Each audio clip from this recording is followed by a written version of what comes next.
Okay, so this will be part 4 of the Gwendolyn Brooks close reading example of how to conduct one of these. And I have another document to show you. With the same document, I've added another paragraph. This will probably be the last one for a minute, just so you can get the understanding of what I mean by cherry picking. That's really the focus of this series of close reading with using line and image. And later on, next week, I'll start doing more videos where I try to do more in terms of the development of the thesis overall. Right now, I'm still kind of playing with that commemorative idea. I'm not entirely sure that I'm sold on that. I'm seeing some more things appear in my writing as I show up, which is, again, one of the reasons I recommend starting early. Draft a lot, get a lot of words out on the page, write about all the words that you can, try to mimic whatever you can with what I'm working on and see what develops. But I at least want to be able to look at this one. So I'm going to take us straight to the paper here. So this is the paragraph we had looked at in the previous video where I'm looking at the image of the pool players mainly. I didn't go into the golden shovel line, which is, if you've watched the earlier video, you know that that's something that I think is really important, especially for the commemorative part. So maybe some of my argument would be developing more so there. But I wanted to show you that's 2 words technically. I wanted to show you the paragraph on line. How do I write about line? What does that look like? This is what this one is designed to do. It's maybe the same length. So, I didn't start a timer. Well, I'm going to walk you through this, and it's not perfect, but it's at least something that we can use together to kind of see what I have. I still don't really have a topic sentence here, by the way, which are important to me as both a writer and a reader of writing. So I need a transition sentence as well. And there's more information coming about those. They'll be very simple at first, and we'll make them more interesting as we keep writing. And all of those things do, these here, the transition and the topic sentences, these are like your kind of like your mortar in between the bricks of these paragraphs. So we don't necessarily think of our paragraphs as like bricks, but the idea is that they should connect these well enough that the reader understands why they're in that particular pattern. They take time, though. You have to know what you're talking about first. So given the poem's length, before I discuss line and line break, I would like to include the entirety of the text as the visual experience operates within the larger construct of the poem's commemorative stance. These are examples of sentences that I highly recommend putting into papers. You should tell me what you're going to do. You should make it clear what you're going to do, especially and if it serves a purpose that you want to pay attention to. So when you put in a quote like this is a block quote. Notice a few things with this one. This is written in single space because that's what it's written in the original. So that's important. They're always in single space. They're actually always in the format of that original document, primary text, and you format it as such. They are tabbed over, right? That's part of the idea. And they mimic the whole thing. There could definitely and should be for this to be inappropriate, right? I should cite that. Good thing to get in the habit of. It's bad of me to not already have done that, but I recognized it, and that's more important than not having it at all. So, which not having it at all becomes issues. Now, in this case, I would never think that you're trying to plagiarize had you not put that last name there, but it does suggest again that I hadn't been paying attention and I didn't through revision understand that I required that. So I want to go ahead and include that. It's a new paragraph. It's better to say err on the side of safety. So here's the poem.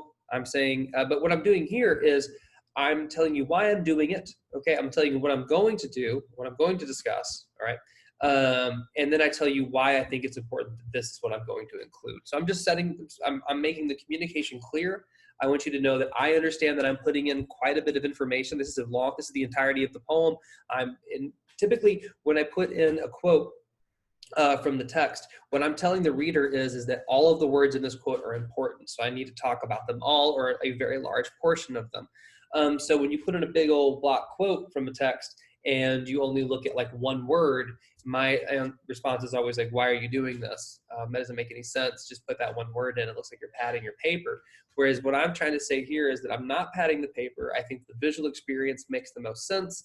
And I want to be able to reference that without having to refer to the works cited page. So if you have questions about that, let me know. I don't know if I'm doing a good enough job with that. Considering how line dictates our understanding of the poem, we must first consider how the poem's visual representation is reliant on line and minimal word choice. I don't really think I ever got to this in this particular paragraph, but that's okay. I'm just kind of trying to get through these basic sentences so that I can get into, I want to write about the analysis. I don't care as much about moving me into those. That's for later. So those are all a little bit dirty right now. I mean to say that looking at the poem, the capitalized we appears a total of 8 times. So I don't need any of this. That's just me trying to get into a sentence. I can see that right now. Right. If I want something in Brooks' poem, the capitalized we appears a total of 8 times. 7 of those happen within a harsh jam. Happen with a harsh jam. It's actually 2 sentences, so I'll make that into a semicolon. 7 of those times happen with a harsh jam. 7 full players here. That's a note to myself. I don't really have anything I want to follow up on with this one, but earlier we're talking about like what's the understanding of 7. Well, we have it repeated in the number of times the word we shows up. So in a way, like everyone gets a voice, right? In this poem, all 7 of them do. And then there's an added 8th, right? Not connected to anything. And so there's probably something we can talk about there, which is, who is the 8th we? It'd be fun to think about. And if I'm trying to think about commemoration, that's starting to feel less and less connected to what I'm writing about, but I haven't found like another idea I really want to use yet, but I'm not gonna let that slow me down from analyzing. I'm using the word enjambment. So I want to define this for you. An enjambment is when, so remember, this is a line, okay? And this is a sentence. Actually, these are 2 sentences. That's a sentence. This is a stanza, okay? This is a line break, where the line actually stops and moves down to the next one. This is a stanza break. Actually, I should probably clarify that in here because they're not all the same thing. Line, stanza, line, stanza. The line break is here, okay? So what we call an enjambment is when we have a line break that doesn't correspond to any natural pause in the way we would speak it normally, okay? So it's enjambed. It calls attention to itself is another way to think about it. And sometimes they call attention to themselves more harshly than others. And that harshly is a bit of an abstract concept. The more poetry you read, the more times you encounter line. And you can see that the break between we left school and just a sentence, we left school, there really isn't one. We don't have a pause. They go into the next one very easily.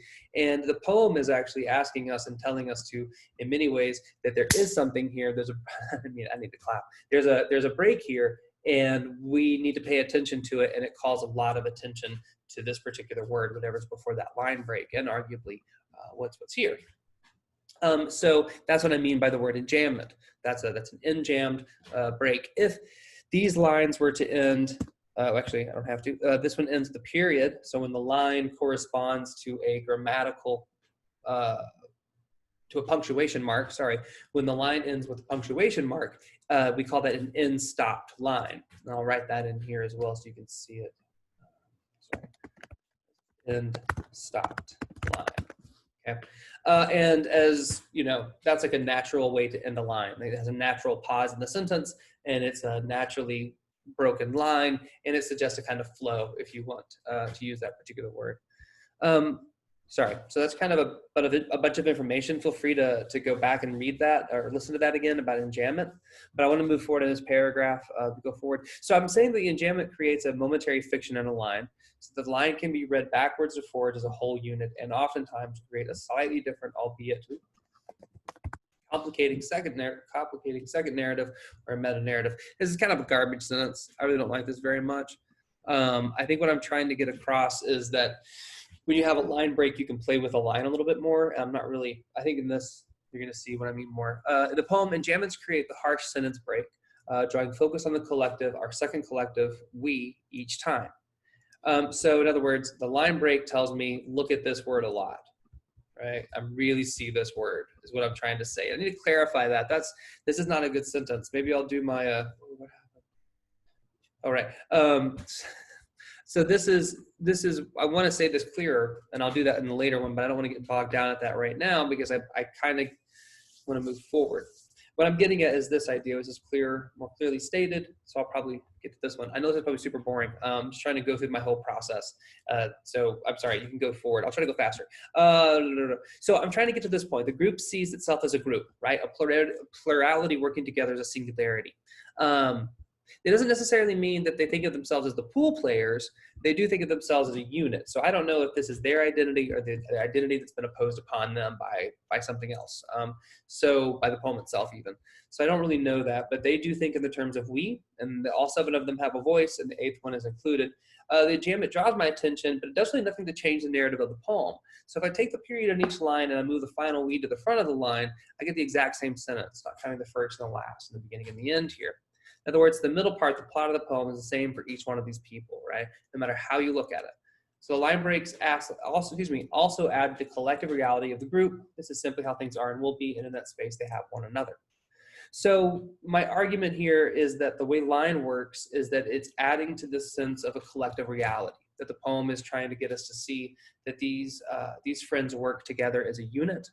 They think together, and they feel as if they belong together, and that's how they're presented to us with the poem, using line and also, of course, using image. So that's 2 ways that we can write about and analyze a poem by looking at specific things, right, from larger elements. Pardon me. And I haven't, like I said, talked anything about minimal word choice. I probably wouldn't actually use this particular paragraph to do that, but I could if I wanted to. Just create a whole new paragraph and kind of go into word choice if that's something I want to do. I'm at 700 words, so I probably wouldn't do that. I might just start thinking about how I can tie all this together. But for right now, that's kind of our walkthrough of what going from reading a poem closely to writing about it might work. So I hope that's helpful. Let me know if you have any questions, and then we'll continue to think about this in terms of its thesis as the semester moves on. And we can also work at the revision level of this, and I can help you out with your own papers and talk you through them, and you can talk them through with me. So anyway, yeah, good luck.